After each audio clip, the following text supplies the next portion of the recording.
Ganitong sabaw yung hanap ko kapag nagpapagaling tayo, my friend.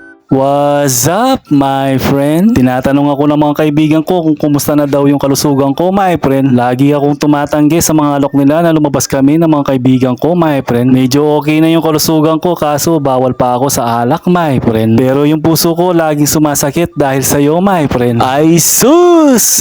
Chos lang! Kapag ganitong nagkakasakit tayo, my friend, neto lumabas ako ng tindahan para magluto tayo ng mahihigop na sabaw, my friend. Lulutuin natin pala, my friend, sotanghon na may sabaw, my friend. Ganitong pagkain muna yung mga kakainin natin para hindi mabigla yung katawan natin, my friend. Baka bigla tayong magkasakit ulit kapag sobrang sarap ng pagkain natin. Ay sus! Chos lang!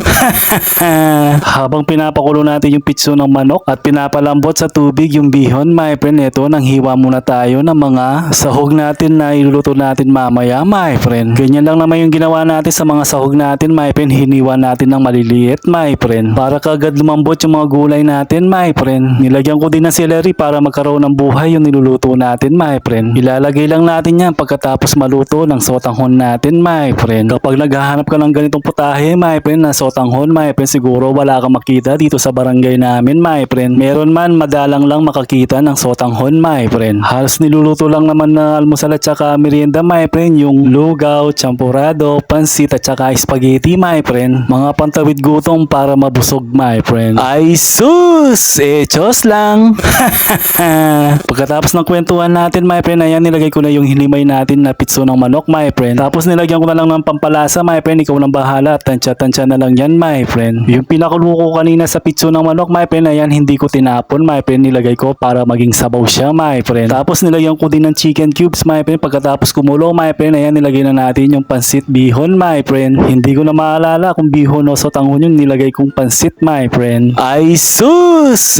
Chos lang! Habang pinapakulo natin, nilagay ko na yung mga gulay natin, my friend. Para magkaroon ng kulay yung niluluto natin na sotanghon, my friend. Ayan, nilagyan ko ng aswete, my friend. Nagkulang nga yung nilagay kong aswete kaya nilagyan ko pa ng powder, my friend. Mas magandang tingnan kapag may kulay yung niluluto natin, my friend, para may buhay, my friend. Habang pinapanood ko nga itong niluluto kong sotanghon, my friend, nagkulang nga ng tubig yan, my friend, kaya dinagdagan ko na lang pagkatapos, my friend. At ganito lang pala kadali magluto ng sotanghon na may sabaw, my friend. Kala ko ang hirap. Napakadali lang palang magluto ng ganito. Ay sus! Chos lang! Kaya tara, kain!